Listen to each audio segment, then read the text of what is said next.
"Is this some kind of joke?" asked the young officer as she stepped out of the patrol car, a mocking look on her face.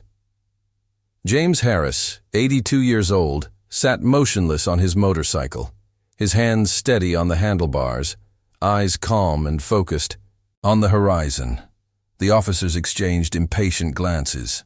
"License and registration, and get off the bike now, sir." Her voice was firm. She wore mirrored sunglasses, one hand already resting on her holstered weapon. What neither of them knew was that within minutes, 50 soldiers led by a captain would arrive in military Humvees, searching for the person who had dared to stop James Harris. James had been waking up at 5 a.m. every day for the past 40 years. Discipline still ran through his veins. His small farm was about 10 miles out of town. Just yesterday, his 1978 John Deere tractor had broken down. It wasn't the hydraulic system. Harris knew the exact part that failed. 42 years of fixing machines had trained him to know every bolt, gear, and piston by sound and feel. In his old rusty garage sat a 1970 Harley-Davidson shovelhead. Its engine roared like thunder when it started. He didn't care about looks. The bike worked, and that was enough. At 82, he rode better than most men in their 20s. Reflexes sharp from decades of military training, eyes constantly scanning, always aware. But of course, that's not what anyone saw. To the world, he was just another old man on an old motorcycle. Earlier that morning, the traffic light at the edge of town turned red, and Harris pulled up beside the gas station he'd been using for years. The Harley's deep rumble echoed off the storefronts. Then came the flashing lights in his rearview mirror. Officer Ava Johnson approached with a confident stride. She was 28, 3 years on patrol, sunglasses reflecting the early sun. "Is this a joke?" she repeated, stepping out of the cruiser. "Sir, shut off that junk right now." Harris didn't flinch. Still on the bike, hands steady, eyes on the horizon. "License and registration. Step off the motorcycle now." Harris handed her the documents, slow and deliberate. Everything was perfectly in order, neatly tucked in a worn brown leather wallet. Johnson looked them over, then frowned. 82? Don't you think you're a little too old to be riding a motorcycle? Officer David Lopez strolled over, grinning. "Man, this Harley's older than my dad," he joked, tapping the rusted tank. "Look at all that rust." "Hands on the bike, sir. Feet apart," Johnson ordered. The search was unnecessary. They both knew it. But they did it anyway. A small crowd gathered. Murmurs rippled. Someone asked, "Mr. Harris, where do you live?" "On a farm, off Highway 340. "Alone?" "Yes." Johnson glanced at Lopez. The look said everything. Just another confused old man. "Do you have family? Someone who takes care of you?" "I've been taking care of myself for 82 years. "Yes, but don't you think it's dangerous to ride that motorcycle at your age? You could cause an accident." Harris said nothing. His eyes stayed on the horizon, hands behind his back. "Sir, I'm talking to you. I'm listening." "Then answer me. Don't you think it's irresponsible to ride an old bike like that?" Lopez leaned in and whispered, "I think he might be deaf. Look at him, just standing there, barely responding."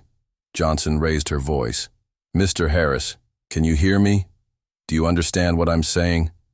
The crowd's whispers grew louder. "Poor old man. Don't these cops have better things to do? He does look confused. Somebody should call his family." The world split, as it always does, between compassion and judgment, especially when we don't know someone's story. Harris closed his eyes for a moment, took a deep breath. He'd faced far worse, far more dangerous moments than this. But now, he was just another old man being humiliated in public. Across the street, Marcus, the gas station owner, watched everything unfold. He was 58, a Gulf War veteran, and he recognized James Harris immediately. The man had been filling up there for 15 years, always respectful, always kind. Marcus felt his blood boil. He grabbed the phone and dialed Fort Carson, the nearest military base. "This is Marcus Williams. I need to speak to an officer on duty. It's urgent." Back on the street, Johnson was growing more irritated. "Sir, you're coming with us." "To the station." "For what?" Harris asked calmly. "For inappropriate behavior and failure to respond properly to a law enforcement officer. Also, you need a medical evaluation before riding again."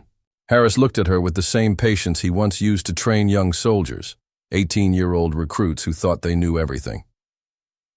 "Let me try," Lopez said. "Mr. Harris, you understand why we're concerned, right? A man your age on a bike like that."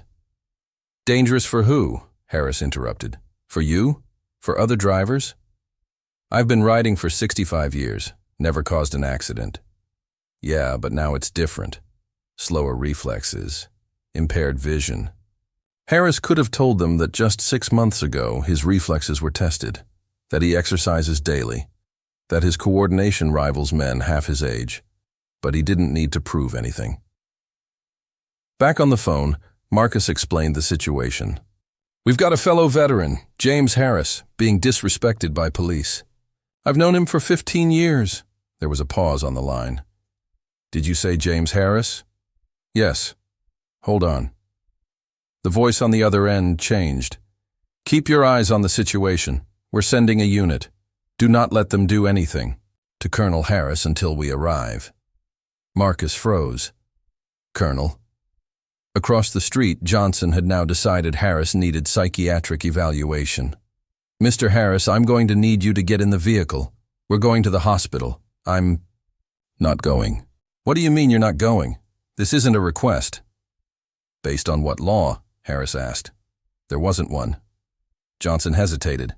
People were filming now. Backing down would mean admitting she'd overstepped. "Elder protection. Law," she blurted. "Behavior that puts your own safety at risk." Harris gave the faintest smile, the kind that comes from recognizing a flimsy excuse. He'd heard much better lies from much worse people. "Officer Johnson, may I ask you something? How many years have you been in service?" She didn't like the tone or the question. "Mr. Harris, get in the vehicle now." "I'm not going." "Then I'll have to use force." Marcus, still watching, felt something stir. Admiration. Whoever James Harris really was, he had courage. The crowd sensed it too. Something was about to happen. And it did. Far down the road, engines roared. 12 Humvees sped around the bend, kicking up dust. They came to a halt, forming a semicircle around the scene. 50 soldiers stepped out, crisp uniforms gleaming in the sun. From the lead vehicle, an officer emerged. Captain George Farrell, 55, with 22 years of service. He walked straight toward James Harris, ignoring the stunned local officers. He stopped, 3 meters away, and snapped a salute. "Colonel Harris." Colonel hit the air like a grenade. Johnson and Lopez exchanged panicked glances. "Sir, we were informed there was some sort of misunderstanding here," Johnson said. Frell turned to the officers for the first time, his eyes cutting like a blade. "Who dared to stop Colonel Harris?" Johnson tried to recover control. "Officer Johnson, local police, we stopped this gentleman because—" "This gentleman?" Frell's voice rose. All 50 soldiers took a synchronized step forward, an instinctive show of support for their commander. "Captain, I didn't know he was military. This man served 3 tours in Vietnam. Carried out intelligence operations in the Gulf and Afghanistan. Personally trained hundreds of U.S. Army officers, including myself. This man you stopped holds 2 bronze stars, 2 Purple Hearts with 4 oak leaf clusters, and a Distinguished Service Cross." Frell's voice was steel. "Colonel Harris is considered a living legend in the United States Armed Forces. Soldiers from all over the country came to train under him." He turned back to Johnson. "Officer, you disrespected a decorated war hero who gave 60 years of his life in service to your country." Lopez tried to step in. "We were just doing our job. Your job is to protect and serve, not to humiliate an old man in public." The shift in the crowd was immediate. Cell phones were still recording, but now with reverence, not ridicule. The online comments changed instantly. Poor guy, that was awful. That officer really crossed the line. Johnson stepped closer to Harris. Sir, Colonel Harris. I'm sorry, I didn't know. Officer Johnson, may I offer you some advice? Harris asked quietly. Yes, sir. Never judge someone by their appearance. You have no idea what battles they've fought, what scars they carry inside. The lesson echoed not just for Johnson, but for everyone watching and filming. Frell approached. Colonel, is there anything you need? An escort? Transportation? No, Captain. But thank you for coming. Sir, we'll always be here. Always. Harris walked back to his Harley and started the engine. The 50 soldiers stood in formation, creating a corridor of honor as he rode away. 1 hour later at the local police.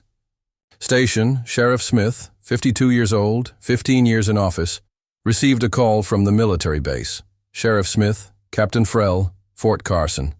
We need to talk about the incident this morning. Captain, I'm already aware. I've spoken with Officers Johnson and Lopez. And what will be the procedure? Smith hesitated. He'd known Ava Johnson for 5 years. A good officer, dedicated. Captain, may I be frank? Please. My officers made a mistake in judgment, not a crime. Sheriff, let me be clear. Colonel Harris doesn't want revenge. He's not suing anyone.